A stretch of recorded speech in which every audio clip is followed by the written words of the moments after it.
Bagi pengguna baru menggunakan produk Office Central, langkah pertama yang anda perlu buat adalah di bahagian Global Configuration dahulu. Anda akan membuat setting bagi account, users, company profile, report setting, license credit, OC credit dan juga bahagian yang terakhir yang paling penting adalah settings. Di dalam setting ini adalah data-detail yang akan digunakan bagi setting-setting awal untuk modul-modul yang lain. Untuk setting awal yang pertama, anda boleh ke bahagian Documents. Cuba tekan di bahagian View List. So di dalam ini, apa-apa file yang anda uploadkan untuk tujuan anda simpan di dalam Office Center, untuk tujuan anda simpan untuk backup, so anda boleh simpan di dalam ini. So untuk cara untuk anda menyimpankan dia di dalam sistem, anda akan perlu klik di bahagian button Add dan letak nama file tersebut and masukkan remarks kalau ada and pilih file tersebut di bahagian button ini. Dan just tekan button save untuk tujuan simpan di dalam Office Center punya sistem.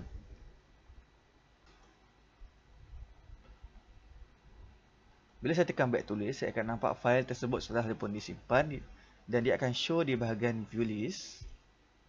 So, segala fail-fail yang anda simpan sebagai backup akan ditunjukkan di bahagian ini.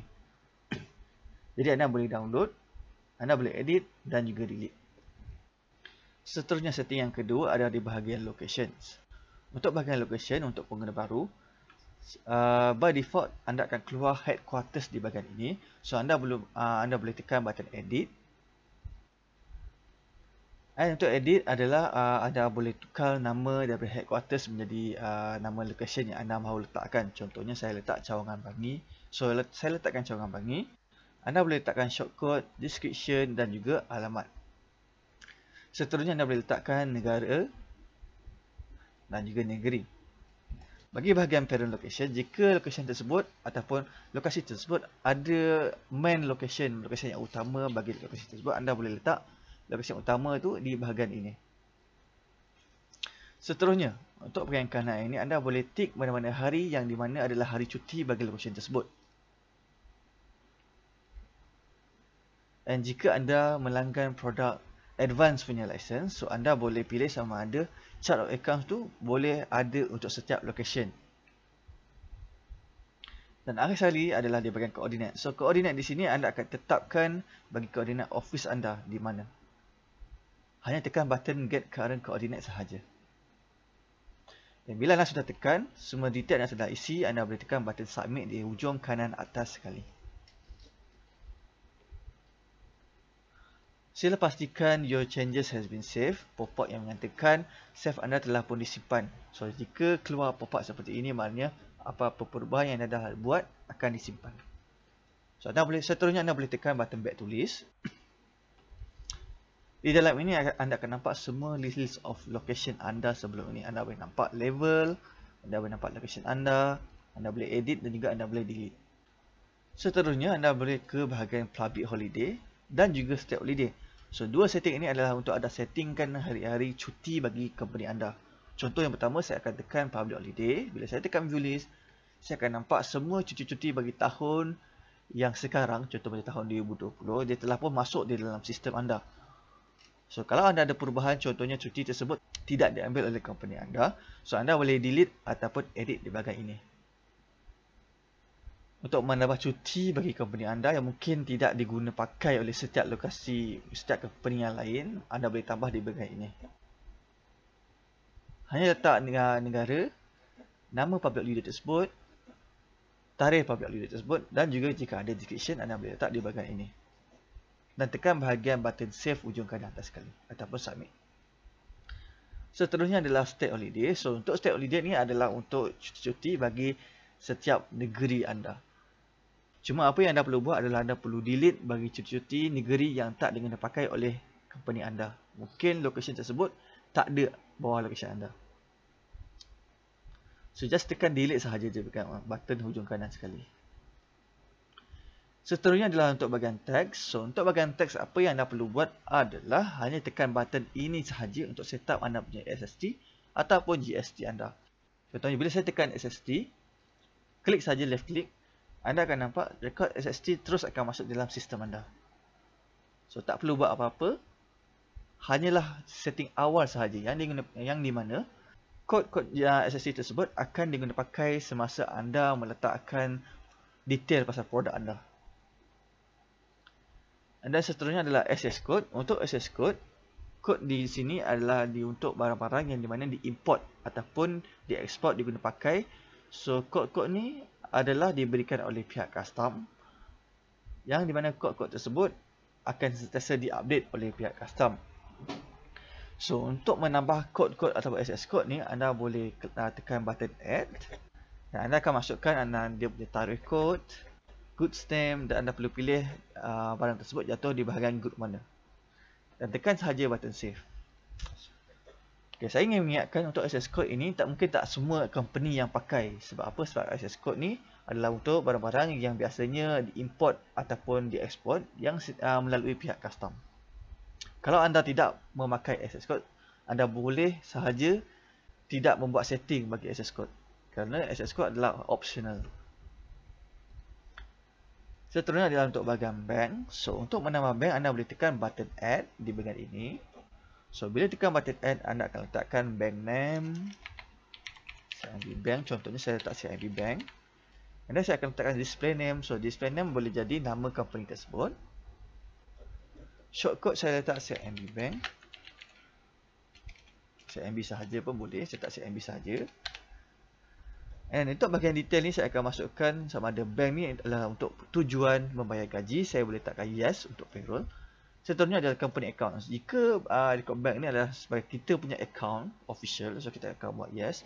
Seterusnya kalau kita buat yes di bahagian ini, anda akan nampak default for invoicing, yang bermakna untuk tujuan invoice, untuk keluarkan invoice, anda perlu memasukkan detail bank. So detail bank tersebut, jika bank ini adalah untuk tujuan invoicing sekali, anda boleh buat yes di bahagian ini.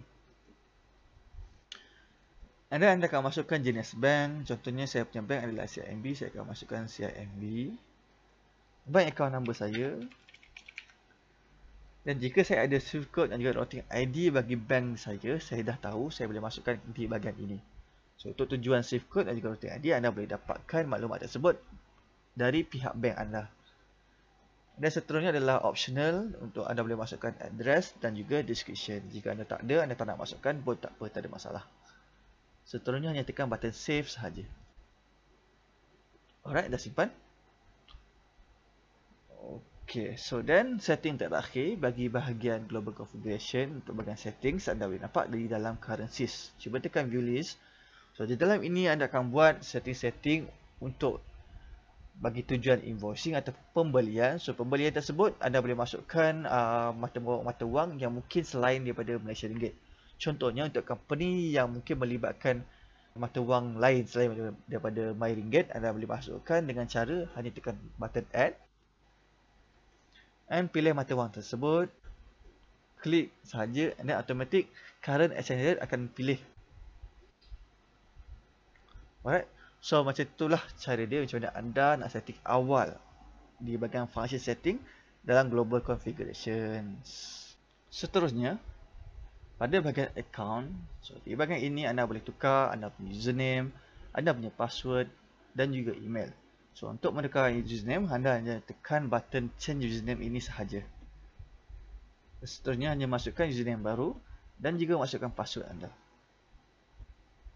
Begitu juga dengan password, anda perlu klik dan anda perlu masukkan password yang lama, password baru dan juga lagi sekali password yang baru anda.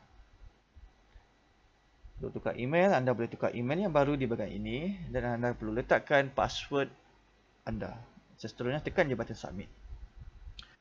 Di bahagian kanan bagi login profile adalah untuk mana-mana company ataupun mana-mana username, yang di mana username tersebut diguna pakai satu username tapi melibatkan ada lebih daripada satu company. So ini adalah shortcut anda di mana anda boleh login bagi company yang lain. Hanya tekan button ini, itu sahaja. Seterusnya adalah untuk ke bahagian users. So untuk bahagian users adalah anda boleh nampak mana-mana orang ataupun mana-mana pengguna yang boleh akses sistem anda daripada sini. So cuba klik on view list. So bila anda tekan view list, anda akan nampak user-user yang sekarang yang tengah menggunakan sistem anda. Okay. Dan untuk menambah user baru, anda boleh klik kat bahagian create. Dan anda akan pilih sama ada ini adalah staff anda ataupun staff yang baru ataupun staff yang sedia ada. Contoh untuk staff yang sedia ada ni, untuk existing staff yang di mana existing staff adalah digunakan bagi kalau staff anda dah isi di dalam HRMS. Staff baru anda boleh tekan kat bahagian ini. Jika anda tidak menambah apa-apa rekod staff di dalam HR, anda boleh klik di bahagian new staff. Anda hanya perlu masukkan nama staff tersebut.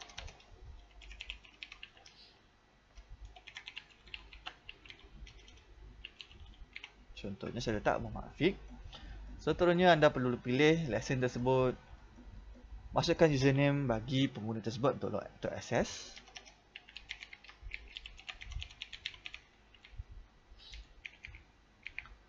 Password.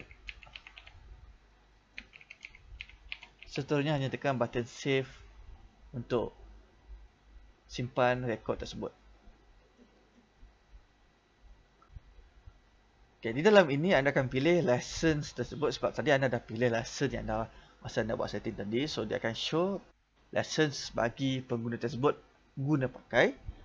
And then anda akan nampak username dia. Seterusnya adalah yang terakhir anda perlu update role bagi staff tersebut. So yang mana role ni adalah melibatkan jika saya mahu certain modul sahaja di show kepada staff tersebut, saya akan pilih di bahagian mana-mana role yang saya nak show untuk dia. Seterusnya anda boleh tekan button assign. So untuk bahagian assign adalah contohnya kalau username tersebut telah digunakan pakai bagi account yang lain, account Office Center yang lain. So anda boleh linkkan username tersebut masuk ke bahagian account ini. Bermakna satu username ada lebih dari satu company. Anda boleh menggunakan button assign. Hanya masukkan username, license dan pilih nama staff tersebut. Tekan saja button save. Seterusnya adalah untuk bahagian log user. Untuk bahagian unlock user. Untuk unlock user adalah untuk mana user dan di mana bila dia access sistem ataupun masa dia access sistem dalam login page tapi dia terlupa password dia. So dia try sebanyak 3 kali. So once dah cukup limit sebanyak 3 kali dia try masih lagi tidak dapat login. So sistem akan automatik blockkan user tersebut. So untuk mana user yang telah di block, anda boleh unlockkan di bahagian ini. Dan akhir sekali adalah untuk bahagian role group. So untuk bahagian role group untuk staff tersebut dia adalah untuk bahagian HR. So anda mahu dia view HR sahaja. Anda tak nak dia view untuk semua modul yang ada di dalam sistem. So anda boleh limitkan dia dengan cara anda akan tekan button add new.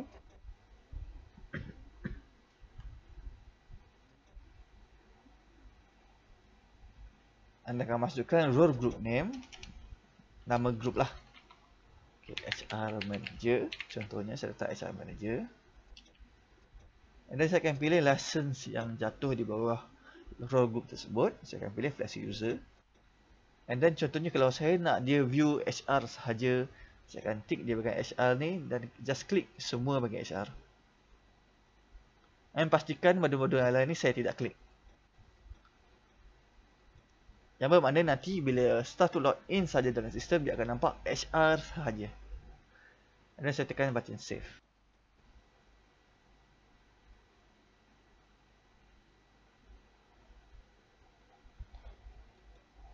Alright, so itu saja dalam bahagian role group. Okay, untuk memberikan role tersebut kepada staff, anda boleh ke users, view list. Dan edit ke bahagian ataupun tekan click on details bagi mana-mana yang berkenaan. And then anda boleh pilih group yang mana anda mahu berikan kepada staff tersebut.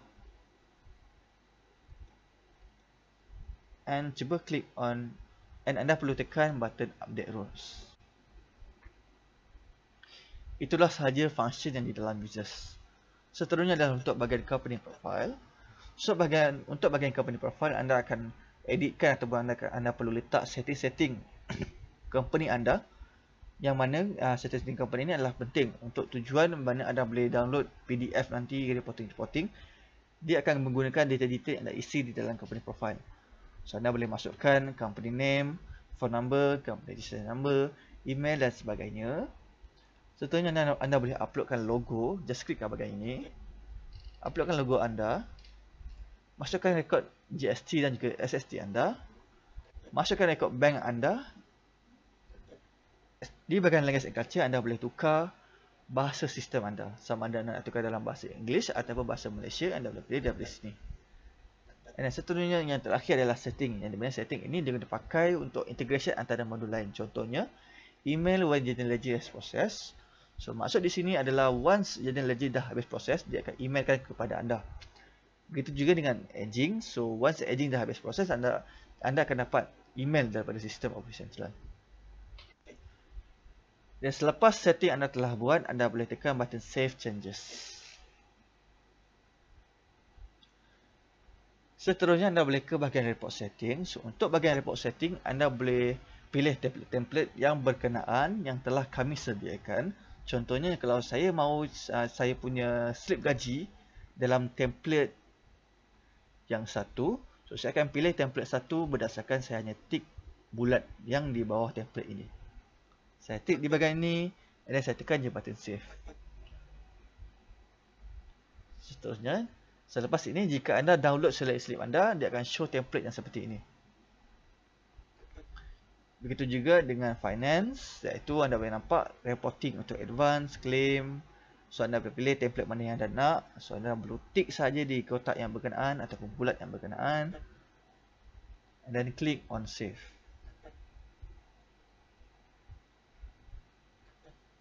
Seterusnya anda boleh tengok ke bahagian license credit. So untuk bahagian license credit, anda akan nampak notification ataupun anda boleh nampak detail-detail mengenai license anda. Anda juga boleh nampak expire date dan juga start of cycle bagi license anda. Dan akhir sekali, di dalam setting global configuration, anda boleh nampak OFC credits. Penggunaan OFC credit adalah diguna pakai semasa anda submit SMS ataupun email. Yang mana dua benda ini adalah perlu bercas lah daripada pihak Office Central. So, jika anda menggunakan email atau SMS, anda perlu top up daripada sini. Just klik on top up dan kami akan top upkan kepada anda. Itu sahaja dari bagi bahagian global configuration.